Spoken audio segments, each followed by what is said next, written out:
Hello. Thank you for coming to my library again. The last topic we have to talk about is the first five chapters of La Vita Nuova, the new life. And so we'll begin. First of all, what kind of work is this? What do we expect of this work? Well, it's a kind of an autobiography, but the form in which it's written is a kind of literature that in Dante's day would have been known as a prosimetrum, a mixture of meter, metrum, and prose, prosi. The prosimetrum, the quintessential prosimetrum, of course, to the medieval mind is right smack in the beginning of medievalism, kind of the transition, 6th century between the Roman world that we associate with the late Roman world we associate with Augustine and and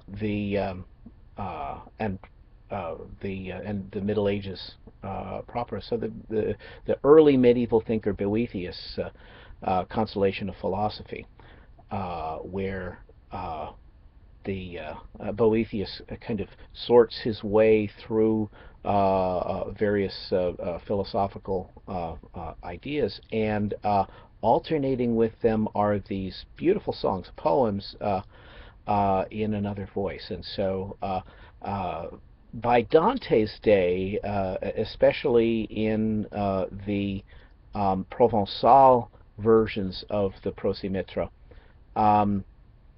they're they tended to be exactly like La Vita Nuova, and that is poems with commentary on those poems. The people in the Spanish tradition who are familiar with the works of John of the Cross, Dark Night of the Soul, and such, you recognize that pattern where St. John gives you a stanza and then he will explicate that stanza. Dante does that here, but the explication is not so much taking the poem apart the way we will in our writing, but talking about the circumstances of its composition. Okay, when we look at the opening, then Dante begins with the conceit of memory as a book. Just as we turn, in a way, that's what a book is for, right? That's what writing is for. Writing is for to put down in something exterior to us what we remember, so that we can call it back again, kind of magically. The greatest magic mankind has ever developed is, in fact, the written word. And so Dante begins, "In my book of memory," in the early part where there is little to read. We may remember this from Augustine's Confessions, the first autobiography in our culture. That the early days, the farther back you go in memory, the more indistinct they are, and you reach a point where you really have no memories, but you can reconstruct them from looking at other people. But this is what Dante says. In the early part where there is little to read, there comes a chapter with the rubric Incipit Vita Nova. Here begins the new life. It is my intention to copy into this little book the words I find written under that heading, if not all of them, at least the essence of their meaning. Okay, so just a little introduction is chapter 1. Section 2 is his first meeting with Dante. Just as he uses the convoluted astronomical observations to talk about what time it was in the Divine Comedy, and even in doing that, Dante is kind of imitating the great poets of the past, the epic poets in particular. 9 times already since my birth, the heaven of light had circled back to almost the same point. Okay, the heaven of light, that is the sphere. We'll have to get a detailed picture of the cosmology of the people of Dante's time, but for now, it will suffice to talk about various spheres concentrically. Okay, so each level going out with Earth at the center. Okay, we're living in a Ptolemaic cosmology with Earth at the center, which, by the way, is not necessarily non-scientific.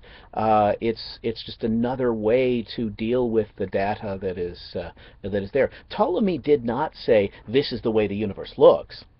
No true scientist would. Instead, he said, this is a model that answers all of the phenomenon, that explains all of the phenomenon that we have.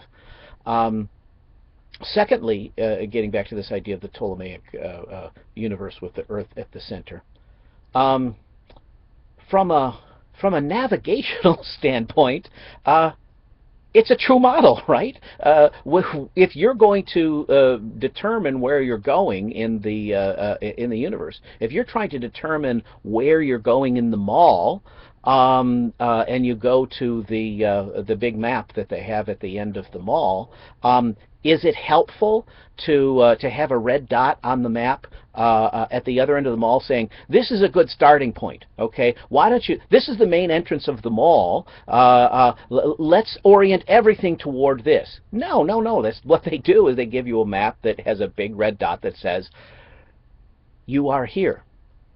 That used to freak me out. I always wondered, how do they know? Are they watching me?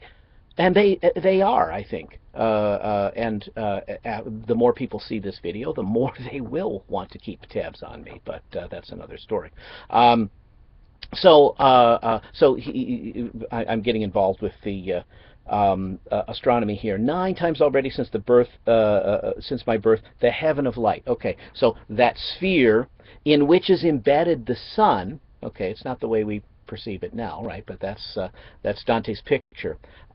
Is turning around us, the Earth. Okay, so that's just a fancy way of saying 9 years. I was 9 years old when I first saw the greatest epiphany of beauty I have ever seen in my life. This moment changed Dante's life, and he wrote about it in virtually everything he wrote for the rest of his life. The first time he saw the beauty of Beatrice. Now, Beatrice is a year younger than he is. So what we're talking about is a 9-year-old boy seeing an 8-year-old girl. Okay. Well, that's silly. How revelatory can that be? I mean, how epiphanic can that be? Well, I suppose we can only say that if we've never been an 8-year-old boy or a 9-year-old boy or an 8-year-old girl. She had been in this life long enough for the heaven of the fixed stars to be able to move 1/12 of a degree. Another complex way of talking about 8 years. What he's talking about is the precession of the equinox. Because not only Dante's astronomy was actually much more sophisticated than many moderns realize, especially modern scientists. There's a tendency to scoff at things that the medievals believed. Actually, largely the scoffing at what medieval scientists believe is largely based on ignorance. Because scientists and historians of scientists tend to say these things without actually reading the medieval works.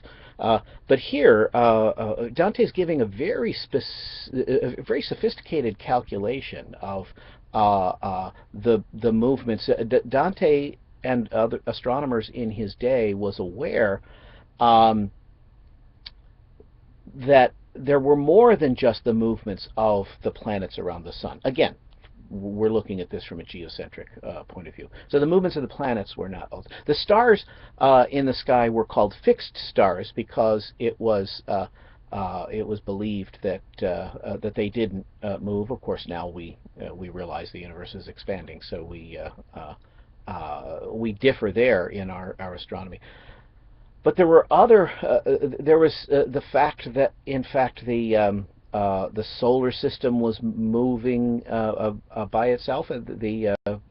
Medieval astronomers knew that, and the Milky Way, the galaxy, was, well, they weren't quite aware of that. Although they knew about the Milky Way, they had a name for it. But get back to this image here. There is every 100 years there is another alignment of these things. So I'm getting involved in minutiae here, and I'm also beyond my expertise in medieval astronomy. Uh, uh, I'd even forgotten where I was going with that, so let's just go on and pretend I made a point here. Okay, she appeared dressed in the most patrician of colors. Okay, a patrician is the member of the nobility, so the higher order of society. So she was wearing red, which to Dante meant a royal color.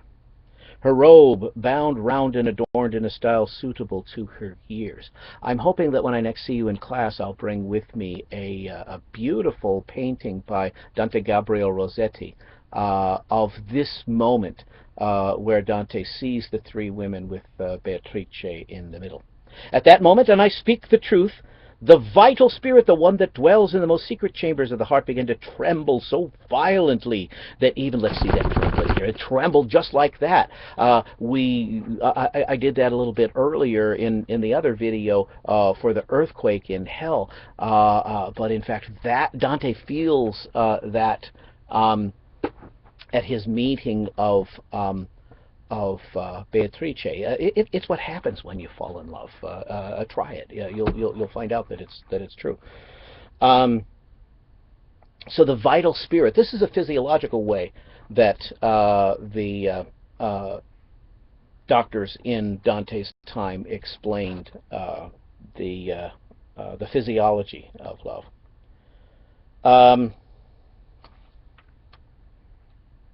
And then he hears a voice. The one that dwells in the okay, I'm sorry. The voice says, "Ecce Deus fortior me, qui veniens dominabitur mihi." Okay. Here is a God stronger than I who rules over me. This God, then, that takes over Dante. Again, this may seem shocking to the Christian reader. It sounds blasphemous, but he's talking in a very conventional way, the way that writers about love spoke in Dante's day. That it feels as if when you're in love, it feels as if your reason loses its supremacy. You know, you start doing goofy things when you're in love. I don't know anything about that. I'm married, but according to the books, you get goofy when you're in love, and so love is depicted in the literature of love of Dante's day, to which Dante contributed greatly. Love is depicted as a lord, okay, the master of everything we do. So now love becomes on the one hand, it's spoken of in two ways: as a god, okay, a god that we must obey. But in the human realm, a lord is in the same position. That is, a nobleman to whom we owe fealty. We have to do what this person says. It's a personal debt that we owe. We do whatever this person says, and that's the way somebody in love speaks. You do this because love has bid you do it.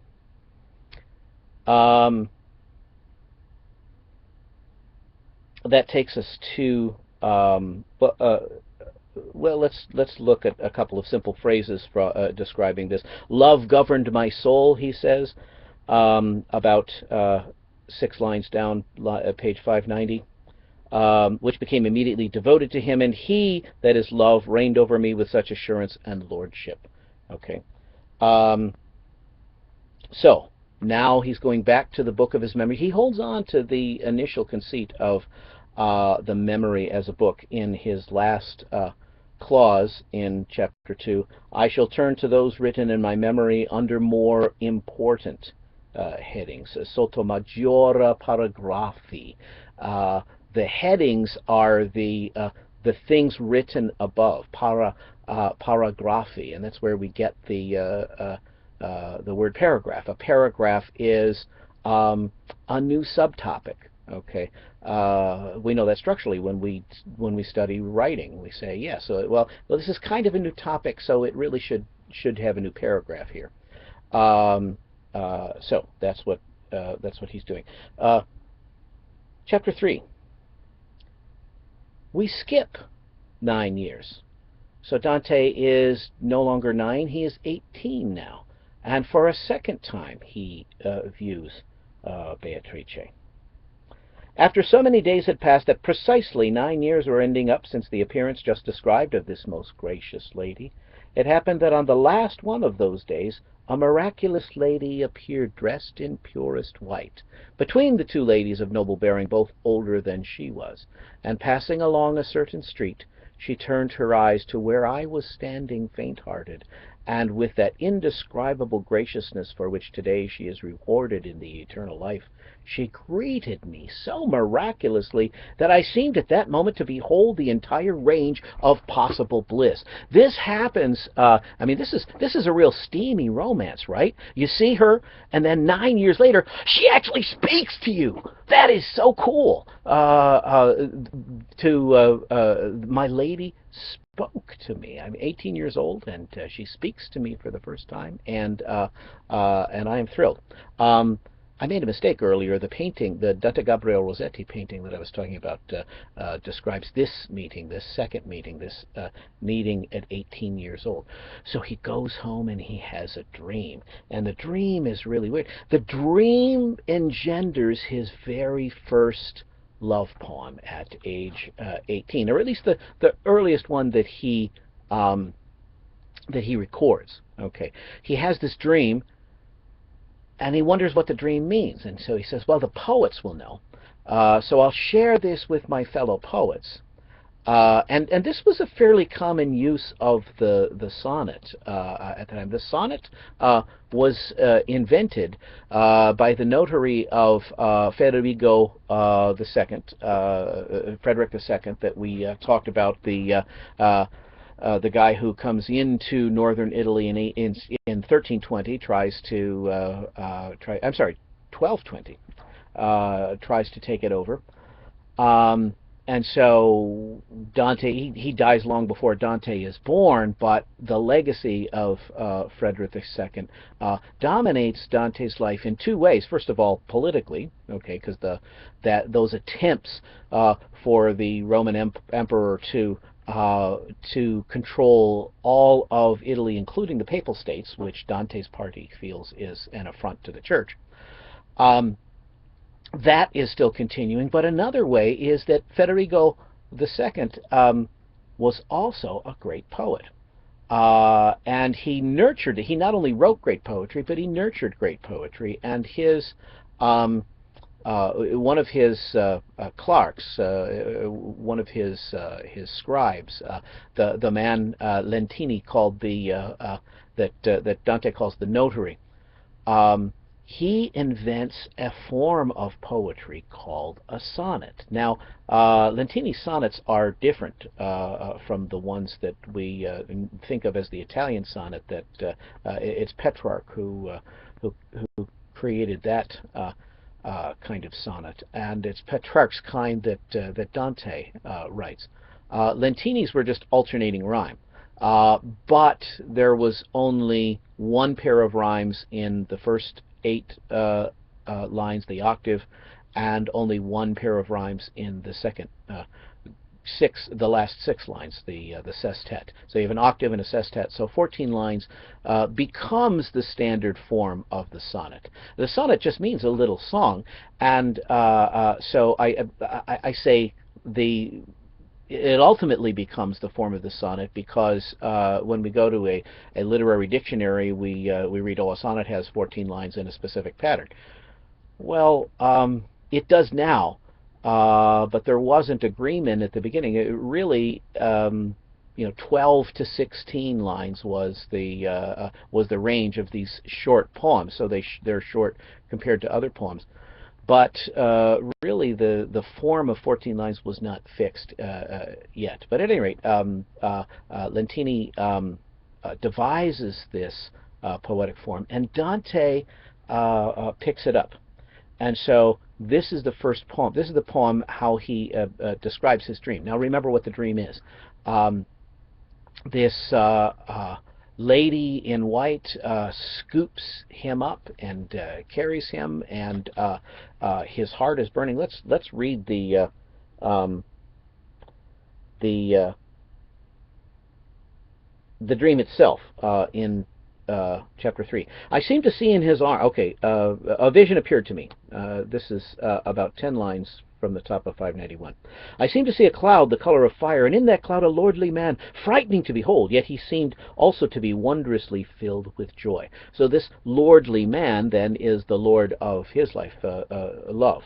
He spoke and said many things, of which I understood only a few. One was, Ego Dominus Tuus. I am your master. So that tells us that love is this character is love. I seem to see in his arms a sleeping figure, naked but slightly wrapped in crimson cloth. Looking intently at this figure, I recognized the lady of the greeting, the one who had said hello, the Donna della Salute, the lady who had greeted me, the lady who earlier in the day I had deigned to greet me. In one hand he seemed to be holding something that was all in flames, and it seemed to me that he said these words, Vide cor tuum, behold your heart, look at your heart. And after some time had passed, he seemed to awaken the one who slept, and he forced her cunningly to eat that burning object in his hand. So she eats Dante's heart. Yeah. Well, assuming that this is Dante. She ate of it timidly. Okay, it's love that's forcing her to. A short time after this, his happiness gave way to bitterest weeping, and weeping he folded his arms around this lady. Okay, so that was the dream. What does it mean? So Dante's sonnet, I didn't finish an idea, a sentence a little bit earlier, and that so rarely happens in Dr. Holmes's discourse that you'll have to forgive me. But what I was intending to say is that this exchange of sonnets, Lentini he invents the form, and it becomes very popular as exchanges between poets. It doesn't yet become the medium to describe love, to sonnets between lovers. It's Petrarch who invents that. But it was very common to exchange, even to have poetic wars. I send you a sonnet, and you send me a sonnet in reply, attacking my point of view or whatever. So this was a popular exercise. So Dante is sending this to the most renowned poets of Italy, asking them to expound this dream. So this is his sonnet. To every captive soul and loving heart in whom these words I have composed are sent for your elucidation in reply, greetings I bring for your sweet Lord's sake, love.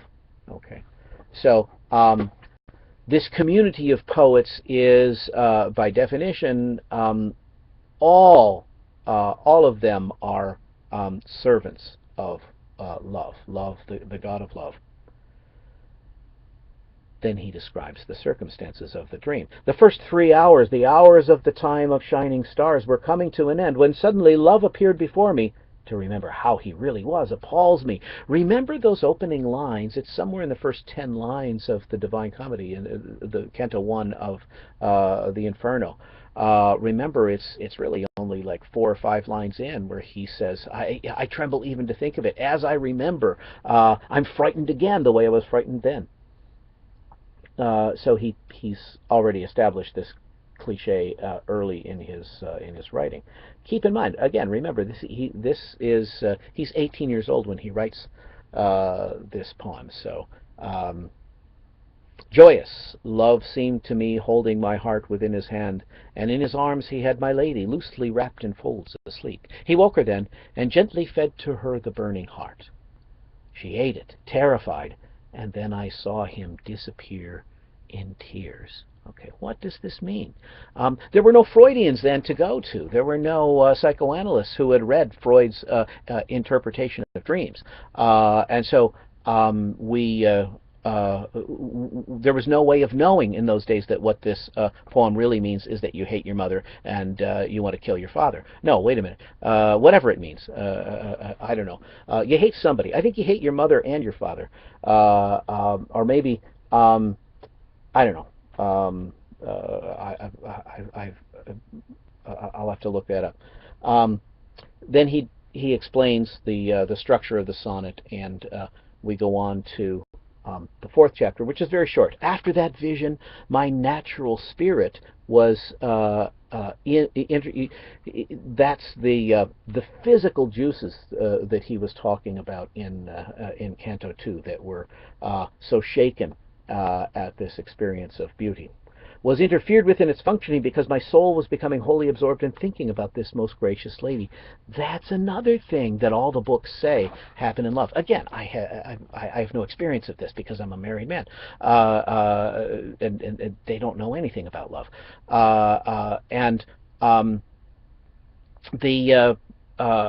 The idea is, though, in all of the readings, it says that you can't eat, you can't sleep.